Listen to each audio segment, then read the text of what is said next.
Apple has a camera problem, not a bad camera.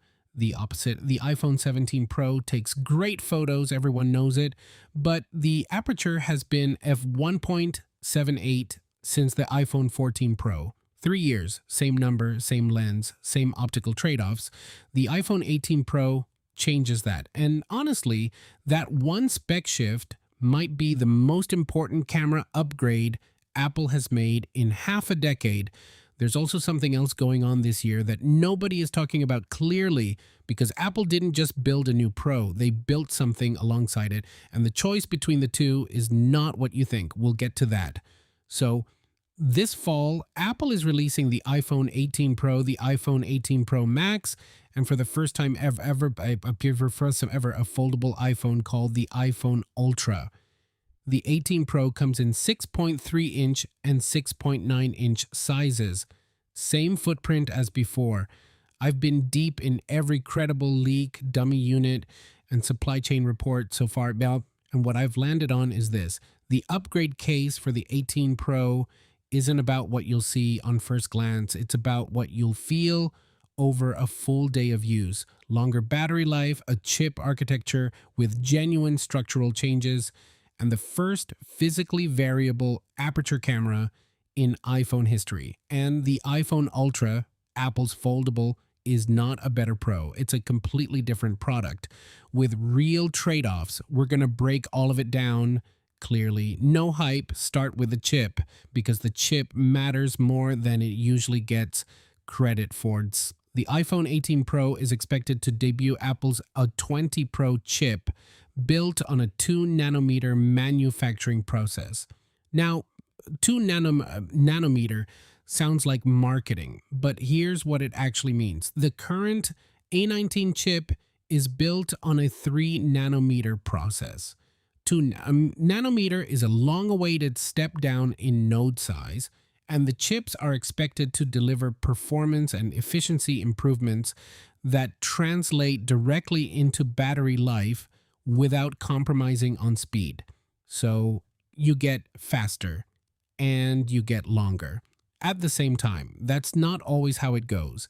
Usually it's one or the other. A well-sourced leaker has framed the 18 Pro's whole upgrade story around 3 things specifically: the 2-nanometer A20 Pro chip, a 5,000 milliamp hour plus battery, and improved large aperture camera hardware. Those 3 things together on one device. In September, that's a real upgrade cycle, not a spec sheet refresh, and the chip isn't working alone either. Apple's next generation C2 modem chip is also expected in 2026. It should feature millimeter wave 5G connectivity, and it'll be closer in performance to the Qualcomm modem chips it's replacing, which, if you've ever been in a crowded stadium trying to send a photo, you already know why that matters. Okay, the camera, this is the one. The headline camera edition on the iPhone 18 Pro is variable aperture on the main 48 megapixel lens, a first for any iPhone. From the iPhone 14 Pro through the iPhone 17 Pro, the main camera has used a fixed f1.78 aperture. The lens stays wide open regardless of conditions. Variable aperture lets the camera physically stop down in bright light and open wider in dim conditions, giving photographers real optical control over both exposure and depth of field. Rather than relying entirely on software to compensate, read that again slowly. Physical control over depth of field on a phone, not simulated, not portrait mode. Actual optical control, that's a big deal. Here's an analogy. You know how DSLR shooters have always had this one thing over phone cameras, the ability to choose how blurry the background actually is? Not fake blur, real optically driven, creamy blur. That gap just got a lot smaller. A well-sourced leaker claims the main rear camera on both iPhone 18 Pro models will offer variable aperture, which would be a first for the iPhone. Both models, not just the Pro Max, and it works both ways. Bright outdoor wedding, stop that lens down. No more blown out highlights. Dark concert, open it up. More light, less noise. The camera is literally reading the room optically. There's also a telephoto upgrade coming, a larger aperture telephoto lens, Pro exclusive, building on the 48 megapixel 8 times telephoto introduced with the iPhone 17 Pro, aimed at better low light zoom performance. That lens stays on the Pro side of the lineup, which becomes important in a minute. Design, let's be real, it looks almost identical to the 17 Pro. Same sizes, same general triple lens rear camera system with a large camera plateau.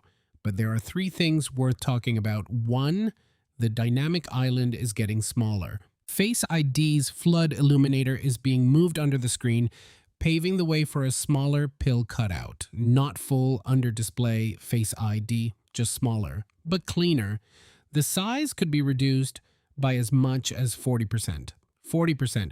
That's not a minor tweak. That's genuinely more screen. Two, the back is getting a redesign. The iPhone 17 Pro's two-tone rear design proved polarizing. Apple plans to better blend the colors of the aluminum and glass areas for a unified look. Honestly, that's the right call. The two-tone thing looked like a prototype. Three, a color Bloomberg's Mark Gurman reported that Apple is testing a deep red finish, with rumors of purple and brown variants that Gurman believes are just variations of the same red idea. The lineup is expected to come in dark cherry, light blue, dark gray, and silver. Dark cherry, that's the one everyone's going to want. One thing worth flagging though, the iPhone 18 Pro will reportedly carry over the same anodized aluminum finish introduced with the 17 Pro. Despite real concerns from users about surface chipping, which has become a common complaint. That's a fair criticism. Apple is aware of it. They chose to keep it anyway. Draw your own conclusions. Two more things that don't get enough attention. Battery. The iPhone 17 Pro and Pro Max offered the biggest iPhone batteries to date and proved a hit. Apple is reportedly keeping that momentum going, and a reputable leaker says the 18 Pro Max will be thicker and heavier than its predecessor, almost certainly to fit a larger cell, thicker on purpose. For battery, I'll take that trade every time. Display. The displays will reportedly use LTPO plus display technology, which should contribute to longer battery life. And brightness, reports suggest a massive jump from the current 1600 nits HDR and 3000 nits peak.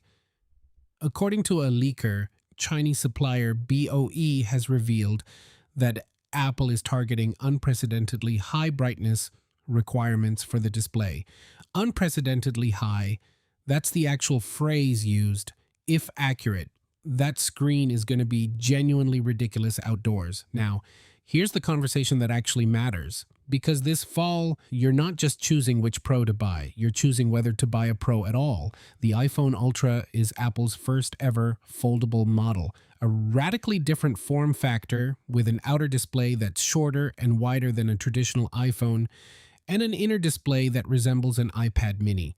The compact outer screen enables a 7.8-inch inner display with a near 4:3 iPad aspect ratio. That's incredible engineering. I'm not going to pretend it isn't. But here's the part that should actually inform your decision. The iPhone 18 Pro and Pro Max make the most compelling case for most buyers in 2026. The Ultra is not a better Pro. It's a different product category with genuine engineering trade-offs.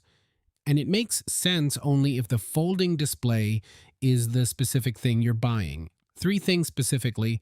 Cameras, the iPhone Ultra is expected to share a similar setup to the Pro models in many areas, including the main camera, ultra-wide, and front camera.